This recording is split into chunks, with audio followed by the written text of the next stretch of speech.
O significado do capítulo 40 de Êxodo.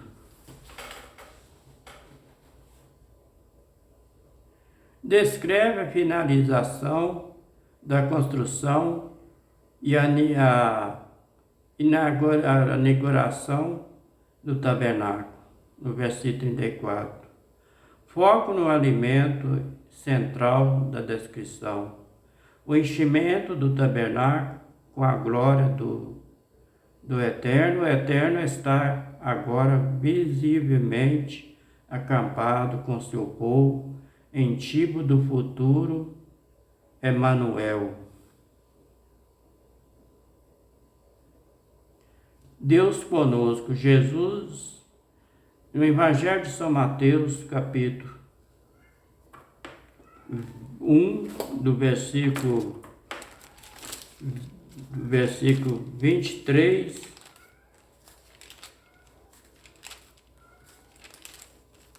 está escrito assim: eis que a Virgem conceberá e dará à luz o filho, e chamarão pelo nome de Emanuel, que traduzido é Deus conosco. Na língua hebraica está escrito assim: eis que a Virgem conceberá e dará à luz um filho, e chamá-lo-á pelo nome de Messias, que traduzido Iau conosco. Evangelho de São João, capítulo 1, versículo 14.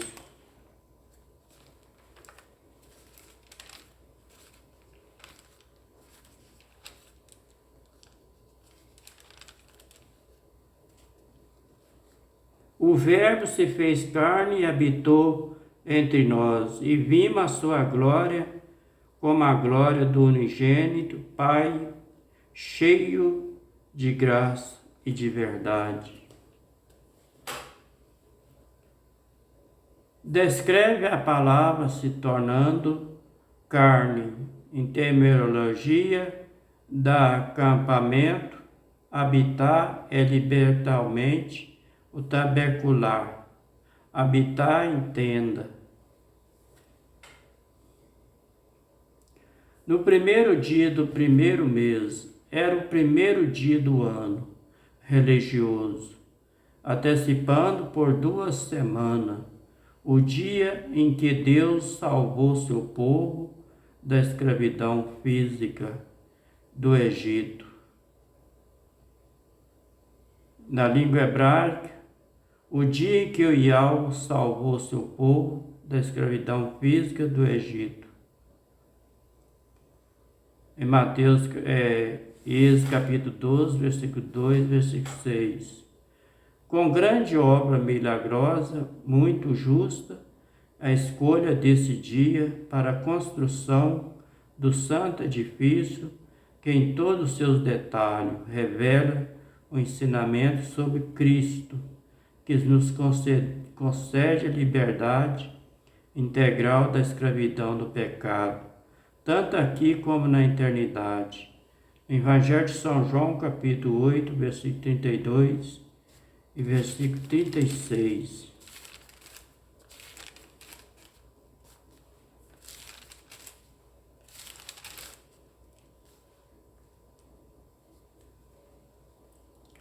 Conhecerei a verdade vos libertará. Versículo 36. Se, pois, o Filho vos libertar, verdadeiramente sereis livre.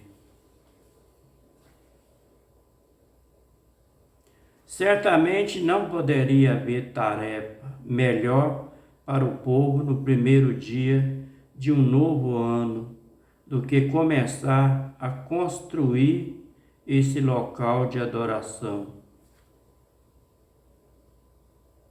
O contexto diz assim: porá nele a arca do testemunho. A arca da aliança era o objetivo mais importante de todos no tabernáculo, o coração do santuário. a base da aliança. Em Deuteronômio, capítulo 4, do versículo 12 e 13, que diz assim: Então o Senhor vos falou do meio do fogo a voz da palavra. Ouviste, porém, além da voz, não viste semelhança nenhuma. Versículo 13. Então vos anunciou ele o seu concerto, que vos prescreveu os 10 mandamentos, e escreveu em 2 tábuas de pedra. O lugar da presença de Deus entre seu povo. Em Êxodo capítulo 25, versículo 8, no capítulo 21, versículo 22. Portanto, foi a primeira mobília a ser levada ao tabernáculo. Contexto da palavra: é a cobrirá com o véu. Significa esconder com o véu. Isto é, levantado para separar o santo do santo do lugar santo. Contexto da palavra: porá o altar de ouro para o incenso diante da arca do testemunho. Não está no santo do santo, mas era lá que o perfume do incenso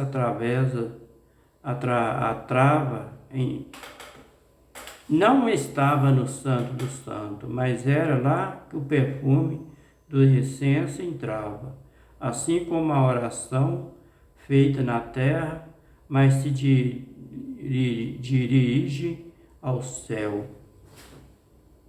Contexto da palavra: porá o altar do holocausto diante da porta da congregação. Lembra nós que não há maneira de entrar em contato com as coisas de Deus sem primeiro aceitar o sacrifício de Cristo por nós. Contexto da palavra: o óleo da unção. A unção é um ato de consagração. Era necessário para a separação exclusiva, tanto de objeto, o tabernáculo com seus móveis, como também de pessoa. O sumo sacerdote Arão e seus filhos, na nova aliança do Novo Testamento, a congregação é realizada não através do óleo, mas pela unção do Espírito Santo. Sem ele não podemos adorar a Deus. No Evangelho de São João, capítulo 4, versículo 23.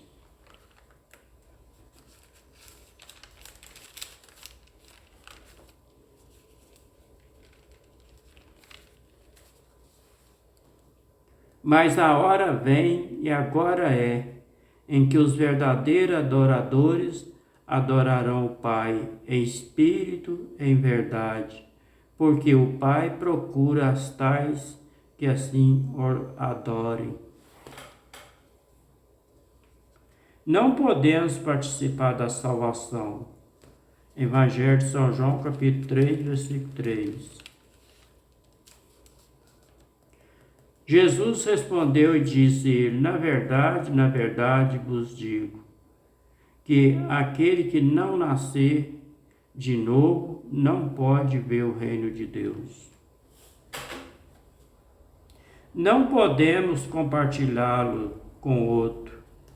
No Evangelho de São João, capítulo 7, versículo 38 e 39.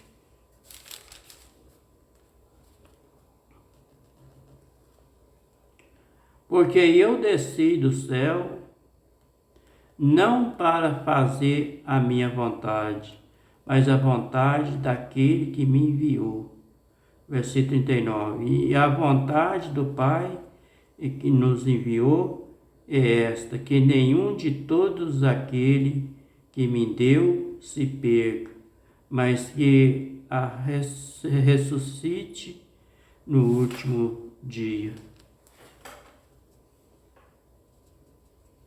Sem o Espírito Santo não existe santidade. Segundo Tessalonicenses, capítulo 2, versículo 3.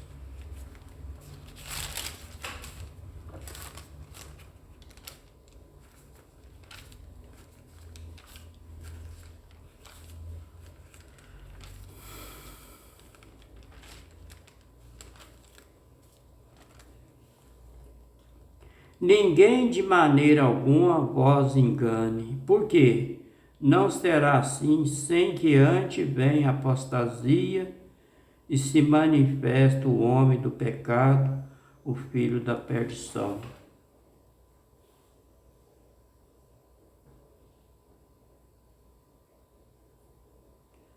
No livro de 2 Tessalonicenses, capítulo 2, versículo 13.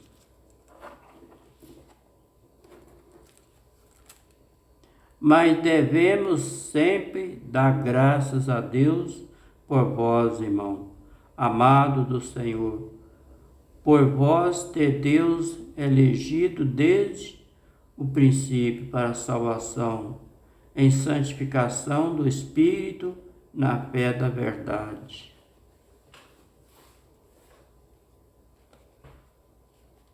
Em 1 Pedro, capítulo 1 e versículo 2.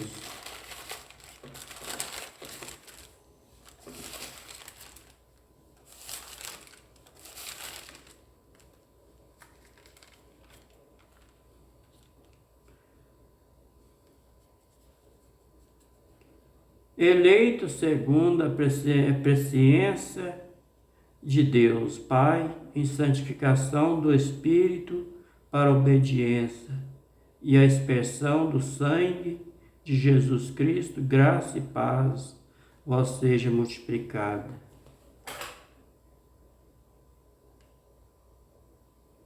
Sem santidade não há acesso ao céu.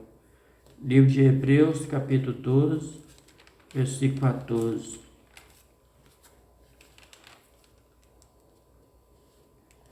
Cega a paz com todos, a santificação, sem a qual ninguém verá o Senhor.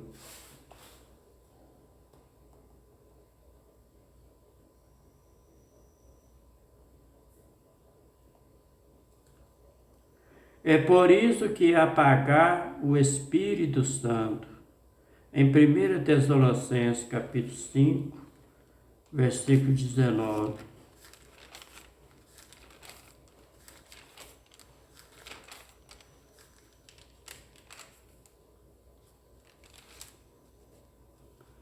Não instigais o Espírito, não entristecei o Espírito. Ou entristecê-lo, em Efésios capítulo 4, versículo 30. Não entristeçais o Espírito Santo de Deus, no qual está selado para o dia da redenção. Quando pecamos, deixando de glorificar a Deus, em 1 Coríntios capítulo 6, 19 e 20.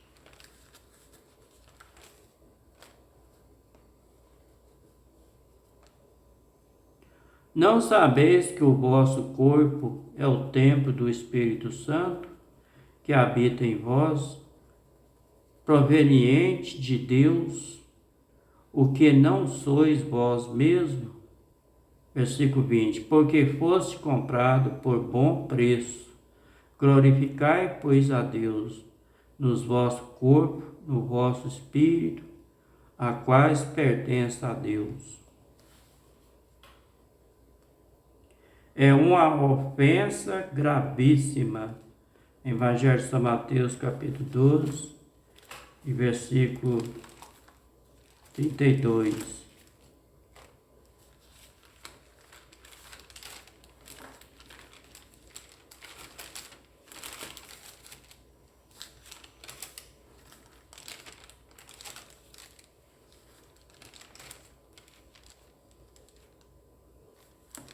Se qualquer disser alguma palavra contra o Filho do Homem, se ele perdoado.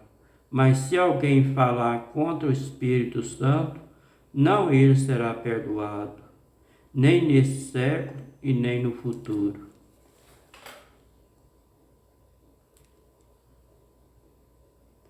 A unção do tabernáculo, todos os seus utensílios, assim como do sacerdote, atendente, marca a santificação geral, a separação da estrutura, o seu pessoal. É uma descrição mais detalhada, pode ser encontrado em Levítico capítulo 8. As concordâncias de Moisés com uma ordem divina e repetidamente mencionado no presente do capítulo. O contexto da palavra. O altar se tornará santíssimo, não porque fosse mais santo que os outros artigos do tabernáculo. Todos eram santíssimos. Em Êxodo capítulo 30, versículo 29. Foi designado assim para que o povo constantemente se conscientizasse de sua natureza sagrada, em vez que tinha mais contato com o altar do que com o santuário dos seus artefatos. Contexto da palavra. Moisés fez tudo conforme o Senhor havia ordenado. A obediência à ordem de Deus é tema-chave do capítulo final do livro de Êxodo. Moisés foi cuidadoso em obedecer às ordens de Deus. Nós, no mínimo detalhe, note que ele não fez uma cópia aproximada da descrição divina, mas uma cópia exata.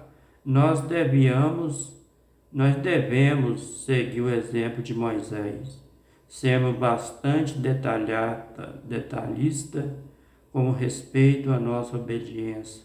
Se Deus falou para Moisés fazer algo, faça corretamente, completamente.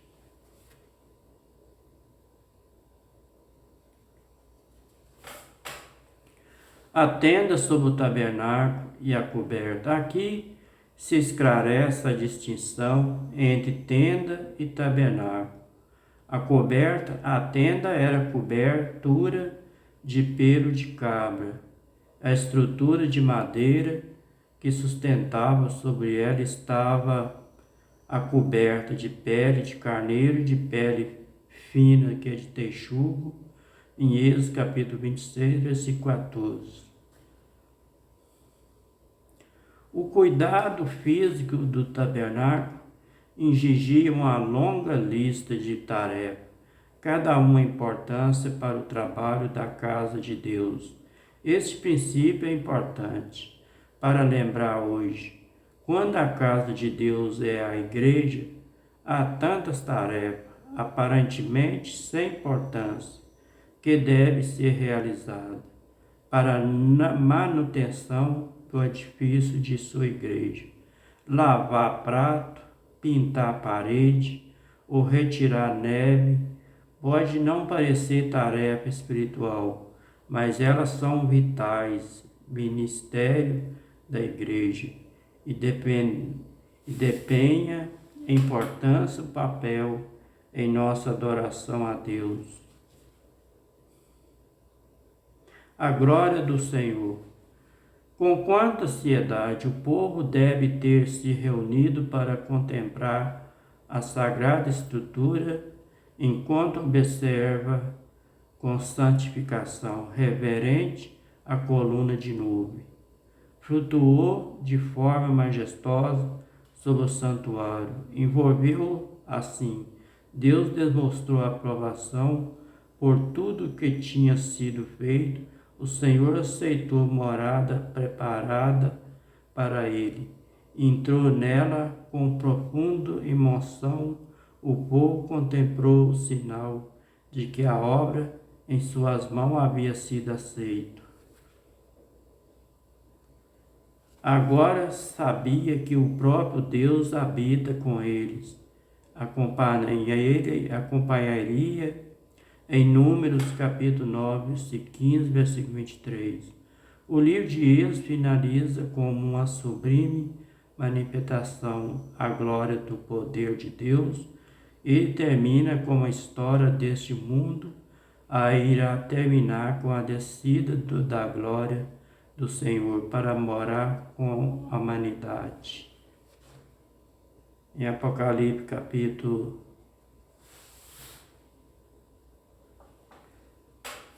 21, versículo 3.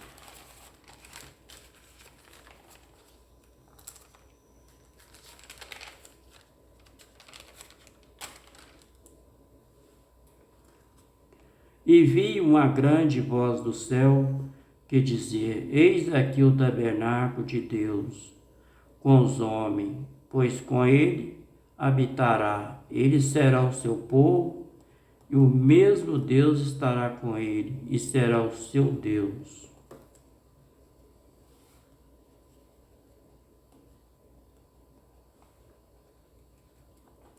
A glória de Deus enche o tabernáculo, do mesmo modo como aconteceu aproximadamente no ano 500, mais tarde, durante a inauguração do templo de Salomão. Em 2 Crônicas, capítulo 5, versículo 13 e versículo 14.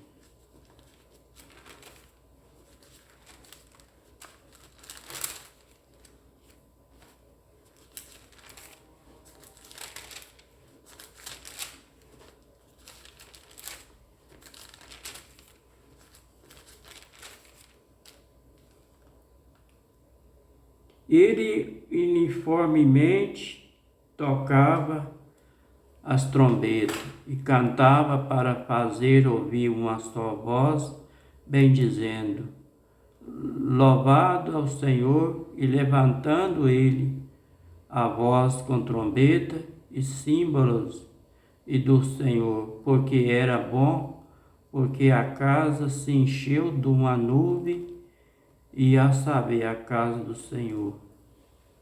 Versículo 14. Então podia o sacerdote ter-se em pé para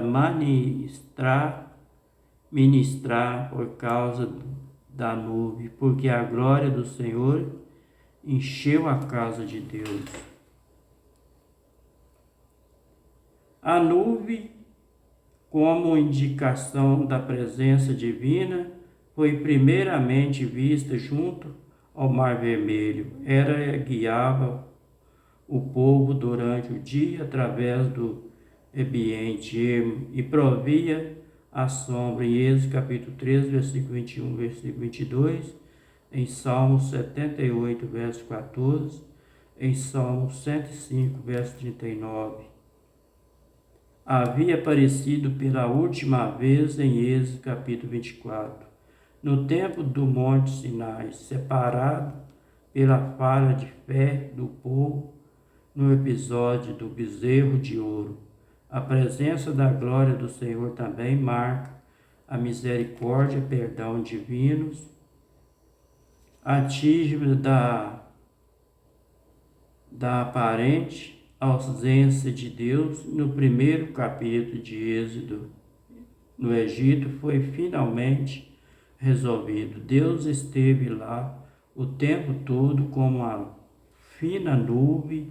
Ele não era ainda notavelmente visível.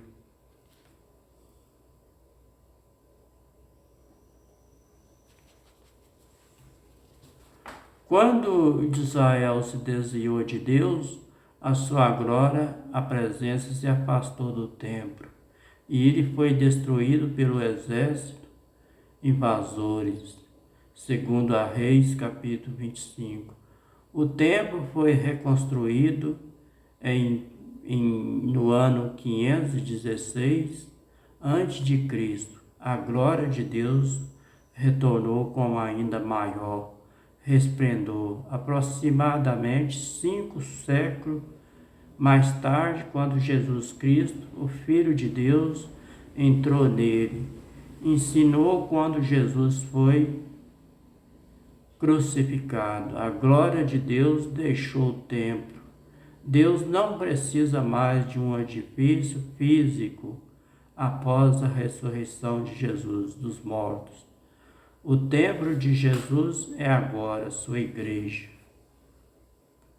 O corpo dos crentes, os crentes vão construindo o verdadeiro tabernáculo nos seus íntimos, à medida que deixam ser tomada pela a plenitude de Deus, que o amor de Cristo faz brotar nele, em Efésios capítulo 3, versículo 19, na eternidade esta glória divina dará o esplendor na presença perpétua de Jesus Cristo, o Cordeiro de Deus, em Apocalipse capítulo 21, versículo 23.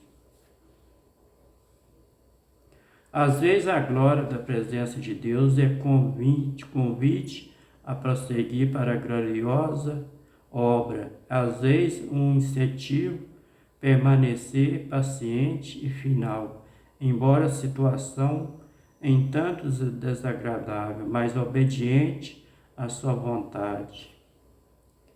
Em toda a sua jornada, não consta de nenhuma promessa que a vida nos dará tudo o que dele exigimos, mas só a presença de Deus é que nos trará a vitória em qualquer circunstância. Assim, Jesus acompanha os fiéis à medida que avança, proclamando o Evangelho.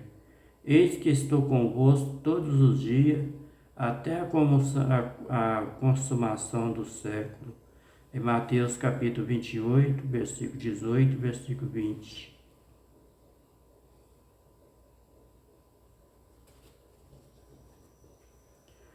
O israelita havia sido escravo dos egípcios que fazia tijolos sem palha. Aqui eles estão, agora seguindo a coluna de nuvem e de fogo, transportando o tabernáculo que havia construído para Deus. Em Êxodo começam em uma melancolia, termina em glória. Isto faz um paralelo com nossa vida cristã.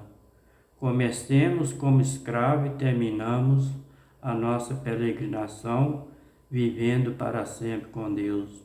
A aliança que os israelitas aprenderam ao longo do caminho, nós também precisamos aprender. Este foi o significado do capítulo 40 do livro de Êxodo, do versículo 1 até o versículo 38. Para terminar, fica todos com a paz. Até o próximo vídeo do livro de Levítico, se o Eterno quiser.